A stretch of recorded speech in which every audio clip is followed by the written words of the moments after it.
বড় ভাই, খেতে কি ওষুধ দিতেছেন? কাটাফিট এটা কি জন্য ব্যবহার করতেছেন খেতে? আন্ধ্রা পোকার জন্য ব্যবহার। ও, এতে কি ফসলের কোনো ক্ষয়ক্ষতি হওয়ার সম্ভাবনা আছে? না না না, ফসলের কোনো ক্ষয়ক্ষতি হবে না। 1 বিঘা জমিতে এই ওষুধ দিতে খরচ হয় মোটামুটি 250 টাকা, কিন্তু এই ওষুধটা যদি প্রয়োগ করা না হয় তাহলে সেক্ষেত্রে মোটামুটি 5 মণ ধানের মতো লস দাঁড়ায়, যা মোটামুটি 6000 টাকার মতো লসে পরিণত করে। যার কারণে সময় মতো কৃষি জমিতে আপনার ওষুধ দেওয়া খুবই গুরুত্বপূর্ণ এবং আমরা সর্বদা চেষ্টা করে থাকি ওষুধ দেওয়ার জন্য।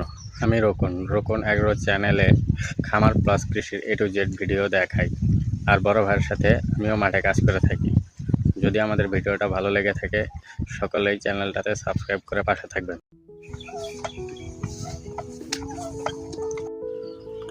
বড় ভাই, খেতে কি ওষুধ দিতেছেন? কাটাফিট এটা কি জন্য ব্যবহার করতেছেন খেতে? আন্ধ্রা পোকার জন্য ব্যবহার। ও, এতে কি ফসলের কোনো ক্ষয়ক্ষতি হওয়ার সম্ভাবনা আছে? না না না, ফসলের কোনো ক্ষয়ক্ষতি হবে না।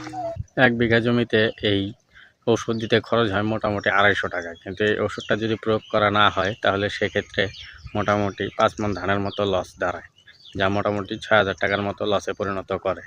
যার কারণে সময় মতো কৃষি জমিতে আপনার ওষুধ দেওয়া খুবই গুরুত্বপূর্ণ এবং আমরা সর্বদা চেষ্টা করে থাকি ওষুধ দেওয়ার জন্য। আমি রোকন অ্যাগ্রো চ্যানেলে খামার প্লাস কৃষির A to Z ভিডিও দেখাই, আর বড় ভাইয়ের সাথে আমিও মাঠে কাজ করে থাকি। যদি আমাদের ভিডিওটা ভালো লেগে থাকে সকলেই চ্যানেলটাতে সাবস্ক্রাইব করে পাশে থাকবেন।